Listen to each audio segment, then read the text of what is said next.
Essex county के उस बदनसीब मकान की है जिसे दुनिया आज भी बोरली रेक्टरी के नाम से जानती है। एक ऐसा घर जिसे इंग्लैंड का सबसे भूतिया घर कहा गया। कहानी की शुरुआत होती है साल 1863 में। रेवरेंड हेनरी बुल, जो वहां के नए पादरी बने थे, उन्होंने फैसला किया कि वह अपने परिवार के लिए एक नया और आलीशान घर बनाएंगे। जगह चुनी गई एक पुराने मठ मोनास्ट्री के खंडहरों के ठीक ऊपर। घर बनकर तैयार हुआ। लाल ईंटों से बना एक विशाल और आलीशान बंगला, बड़ी बड़ी खिड़कियां, लंबे गलियारे और ऊंची छतें जो किसी महल से कम नहीं थीं। लेकिन गांव वालों की आंखों में इस घर के लिए तारीफ नहीं, बल्कि एक अजीब सा डर था। उन्होंने रेवरेंड को चेताया भी था, लेकिन हेनरी बुल एक व्यावहारिक आदमी थे। वह इन पुरानी बातों और भूत प्रेतों पर ध्यान नहीं देते थे। जिस दिन बुल परिवार वहां रहने आया, मौसम अचानक बदल गया। नवंबर की ठंड थी, लेकिन रेक्टरी के अंदर की ठंड कुछ अलग थी।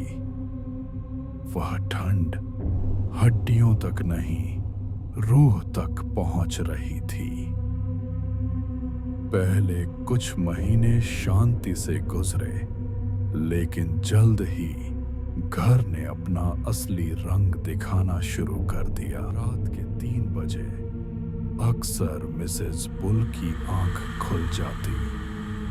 वजह कोई शोर नहीं, बल्कि एक ऐसी खामोशी होती थी जो कानों में चुभने लगती थी। और उस गहरे सन्नाटे में उन्हें हॉलवे से एक आवाज आती थी, जैसे कोई भारी बूट पहनकर चल रहा हो। ठप ठप ठप। ये कदम उनके दरवाजे तक आते और फिर रुक जाते। जब वो दरवाजा खोलती तो वहां कोई नहीं होता। सिर्फ ठंडी हवा का एक झोंका होता जो उनके चेहरे को छूकर निकल जाता। धीरे धीरे ये आवाजें बढ़ने लगीं। घर के नौकरों ने शिकायत करनी शुरू कर दी। एक शाम रसोई में काम करते वक्त एक नौकरानी भागते हुए ड्राइंग रूम में आई। उसका चेहरा सफेद पड़ चुका था, जैसे खून निचोड़ लिया गया हो। उसने कांपते हुए बताया कि गलियारे कॉरिडोर में कोई नहीं है, लेकिन उसने अपने ठीक बगल में किसी के सांस लेने की आवाज सुनी है। रेवरेंड हेनरी टॉर्च लेकर वहां गए।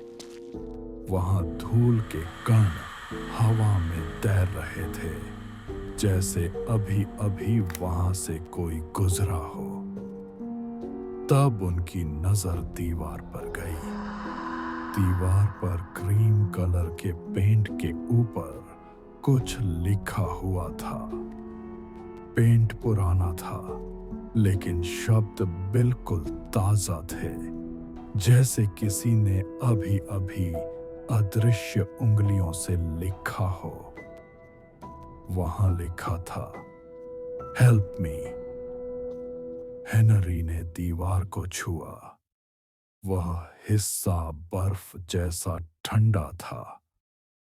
यह कोई शरारत नहीं थी, क्योंकि यह लिखाई किसी इंसान की पहुंच से कहीं ऊपर थी। उस रात पहली बार हेनरी बुल ने अपने कमरे का दरवाजा अंदर से लॉक किया, पर वह जानते थे कि ताला इंसानों को रोक सकता है, रूहों को नहीं।